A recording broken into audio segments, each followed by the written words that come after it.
pergi ke pertambangan, di mana harus masuk ke bawah-bawah tanah itu, batu bara di bawah tembaga apa semua itu. Itu yang berani masuk daerah-daerah berbahaya itu bukan orang Indonesia, orang luar negeri, dari Filipina, dari Bangladesh, mana itu.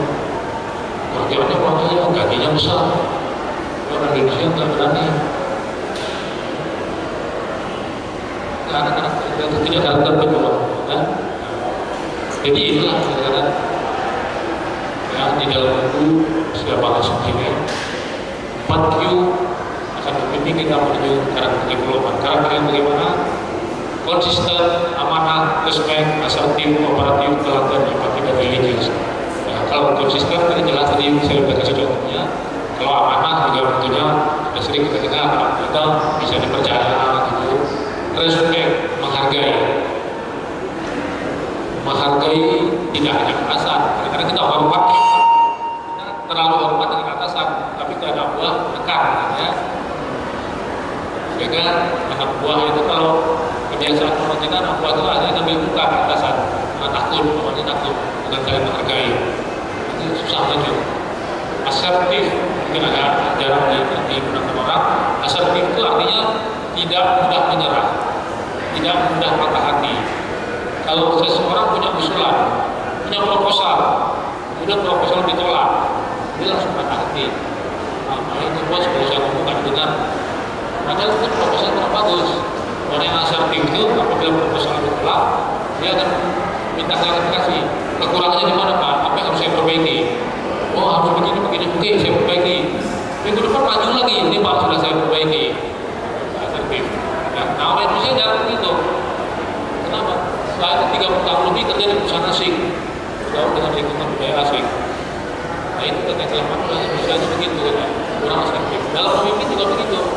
Punya anak buah, malas-malasan, nggak disiplin, dimarahin, masih juga melanggar, nggak berani diapa-apain, tidak ditindak tegas. Nah, masih banyak pakai kasihan, karena takut diancam. Kooperatif, udah jelas ya, kerjasama, telaten, ya. Atasan jangan hanya mengatakan, wah saya globalnya saja, detailnya saya tidak perlu baca. Itu dia tidak telaten, Pak. Dan sering itu terjadi manipulasi kan begitu. Anak buah kadang-kadang memanfaatkan, sering itu dimanfaatkan. Pak, bos cuma nanya doang apa isinya, ini detailnya kan tidak tahu. Juga nanti bermasalah belakang. Ya, sering tuh jawabannya kalau dipanggil KPK, wah saya nggak tahu detailnya. Ya, begitu. Kamu melanggar ini kata KPK.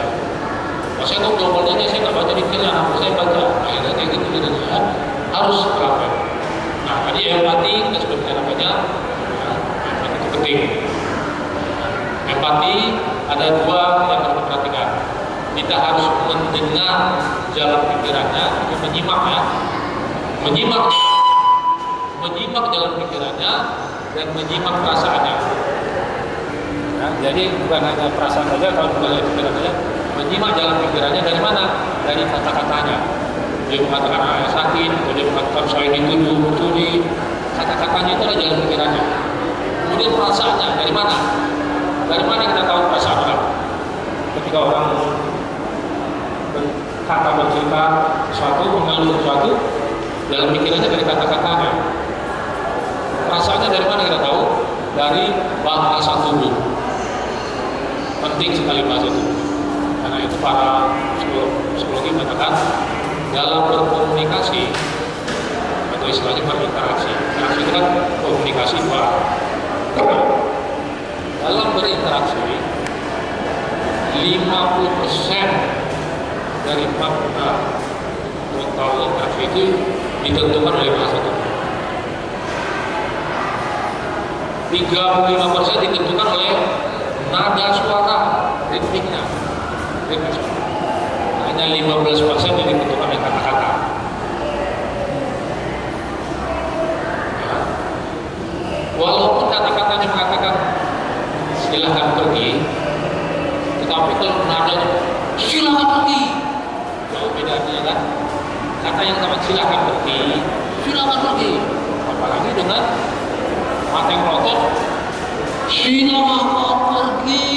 Wah, bahasa tubuh ini 50% lebih parah lagi itu kan. Ya, masuk juga istilah lagi kan, have a nice time, have a nice day. Walaupun selamat bersenang-senang, tapi kalau diucapkan dengan nada yang tinggi, berarti kan ngeledek, ya kan? Jadi nada, kata-kata hanya 15%. Itu bahasa tubuh penting. Kalau di negara-negara maju, itu calon-calon pemimpin itu, manajer-manajer itu, dikasih kursus itu, dikhususkan itu mengenai bahasa tubuh itu.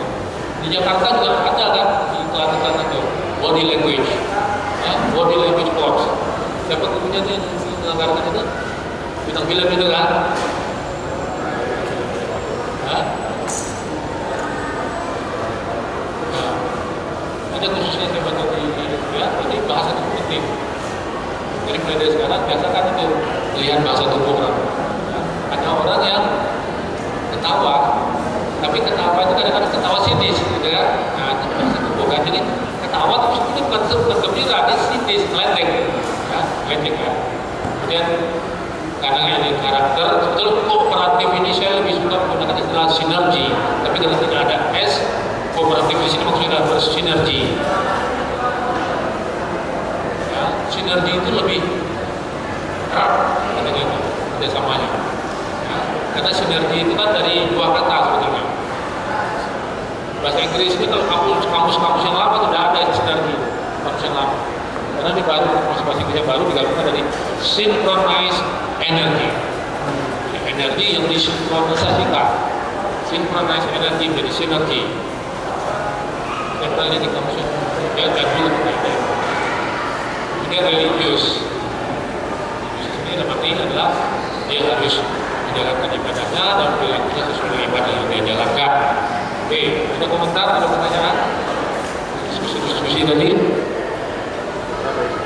Pak, boleh tanya Pak? Ketiga, silakan Bapak. Ya, Pak. Ya, kembali ke buku yang Bapak tulis dengan judul The Power of IQ. Pengistilahan atau penomoran angka 4 gitu Pak. Di awal kan ada istilahnya hanya intellectual quotient IQ, kemudian ada SQ, ada EQ, kemudian sekarang ada PQ ya. Apakah ini merupakan sebuah pembatasan akhir adanya quotient itu, atau ini hanya semacam pengembangan aja Pak? Apakah nanti ada tambahan lagi misalkan 5Q dengan tulis yang lain? Kira-kira kedepannya seperti apa Pak? Makasih, good question. Ya, dulu hanya ada satu Q, IQ, dan orang mengagung-agungkan. Tahun 50-an itu orang sangat mengagungkan IQ. Mau masuk kerja, mau masuk sekolah, dia dites IQ-nya. Ya. Kemudian berkembang ilmu sehingga muncul, tidak cukup IQ saja, IQ juga ada, emosional, kan? Jadi kalau ada tes juga emosional. Karena ternyata apa katanya?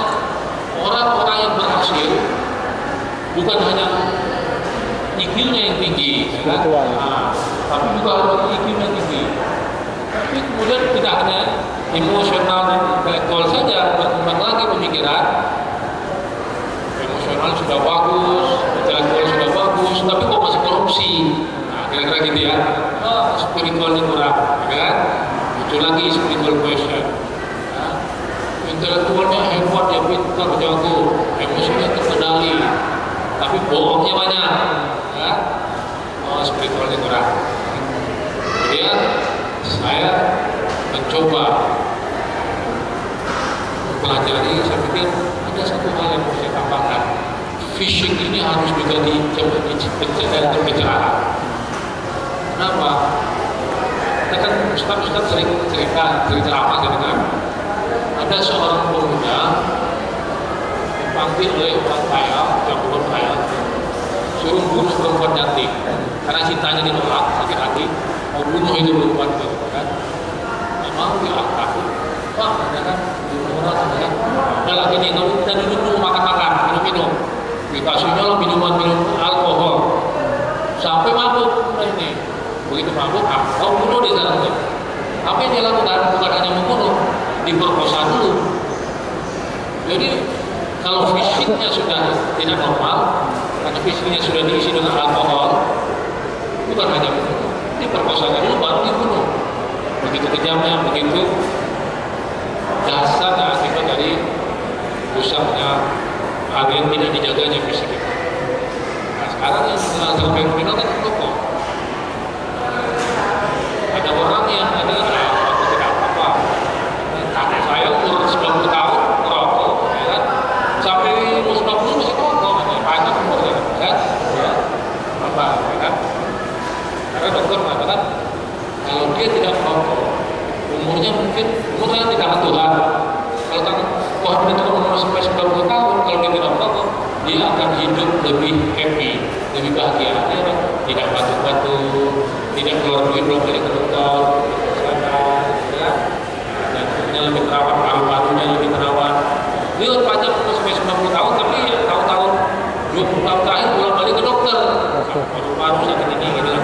Jadi masalah panjang umur dan hidup sehat, itu hidup berkualitas. Memang bicara tentang bukan hanya panjang umur, tapi hidup berkualitas.